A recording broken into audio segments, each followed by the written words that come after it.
everyone. In today's session, we are going to learn about properties of air.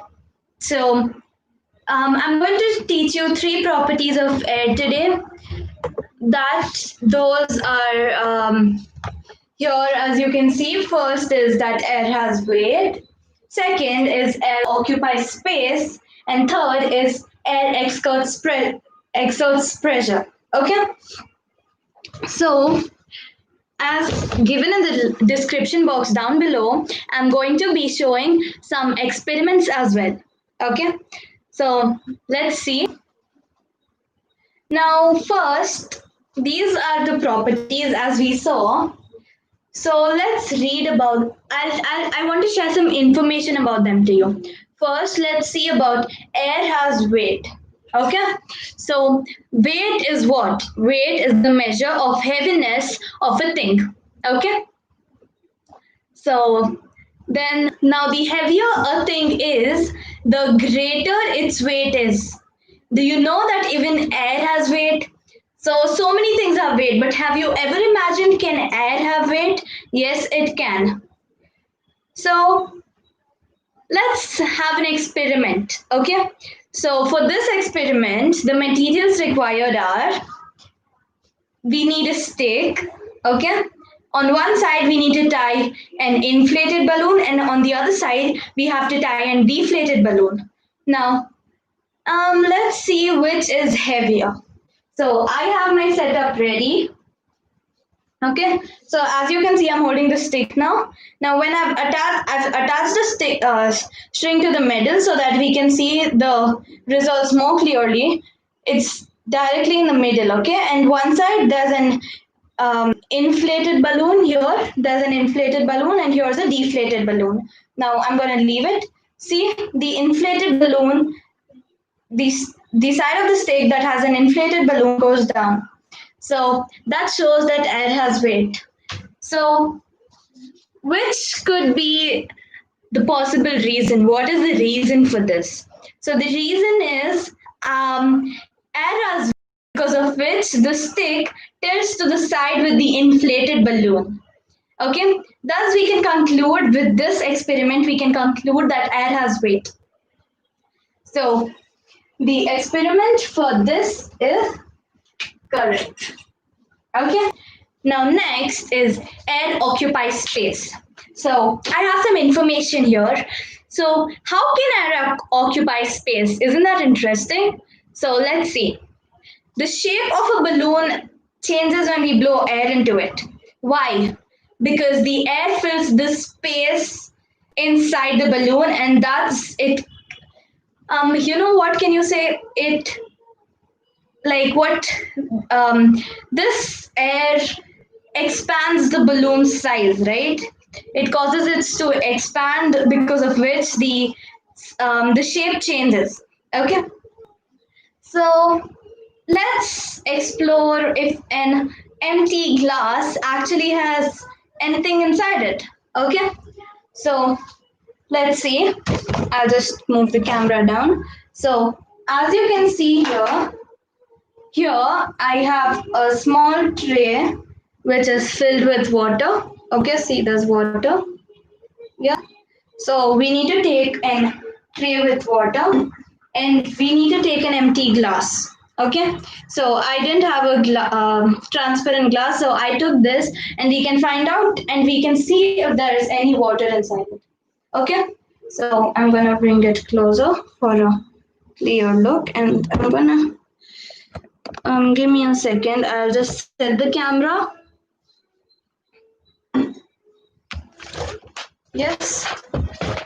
So let's see here. I've kept the plate, and I'm gonna tilt it down. So can you all see the plate? Yes. So I'm gonna do it, and I'm gonna show you the results. Okay. So as you can see, this is full of water, and now we need to take an empty glass, and with the help of this glass, so how will we get to know if actually water goes in this? So to do that, take a glass and ensure the surface is flat. And now, without tilting the glass a bit also straight, just with a force, just push the glass inside and keep it down. Okay. After 2 to 3 seconds, lift it up.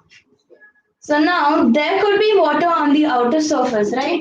Outer surface can get wet, but let's see if the inner surface has got wet. To do this, take the glass and take your finger, roll it on here water, right?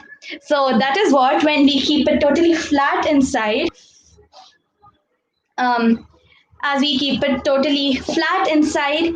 So when we do that, thus the air occupies space and doesn't let the water get inside. Okay, so that was the experiment for air occupies space. So now, why does this happen? But here I have a brief explanation for you all. Okay, so what is that, right? So now, let's see what happens. The air around us puts pressure in all directions. Air pressure or atmospheric pressure, okay, is the force that is exerted per unit by the air that surrounds us. Okay, so the all air around us is covering up the space of this room. So in this room, the air is covering up the space. So now, air also exerts pressure on you. Okay, just like any other object held over your head. So sometimes when it's really windy, you can feel the air. So you can feel the pressure of the air, right? So now next we're learning about air exerts pressure. So this is what it exerts air towards you, right? When it's really windy and the pressure is very much, the air exerts pressure towards you. Okay. Now, the reason you hardly ever feel it because pressure acts equally on all sides of the body. Now, air is present on all sides, so we can feel it on all sides of our body. Okay, so it is distributed evenly, so we can't feel it much. So now this is a very common thing. I don't need to show it to you because it's very obvious. Take an empty glass, okay, and hold a cardboard below it. Now try this with two things, okay. First, try it with any other juice or anything inside. Tilt make the glass upside down and like first put a cardboard on top that is slightly bigger, a square shaped cardboard that is slightly bigger than the mouth of the particular vessel you have taken. Then take a cardboard piece and keep it on top of that and make the glass upside down with the cardboard on top. Now when you remove that the contents inside come out, right? It doesn't allow the cardboard to go inside the glass, right? Now we think that air will allow, right? An empty glass, we can do that, but that's not possible. Try that with an empty glass also. When you do that, the cardboard still falls down. That shows that air exerts pressure. It exerts pressure because it can't get out of the glass, so it pushes the cardboard, thus, then the air comes out. Okay. So that was one example. Now, how is the air pressure useful? So, have you ever thought if that can be useful? Yes, it can be useful. So, it is useful in day to day lives, and we don't realize when it is useful. So, what are those things? How it can be useful? Let's see. So, first, it helps have a very unique shape. Okay, when an aeroplane starts moving, the air pressure on top of the wings becomes lower than the air pressure under the wings. Okay, so this helps it lift from the ground. So the air pressure down pushes the aeroplane up, thus it lifts up. Okay, now next, it also helps us drink juice and other liquids through a straw.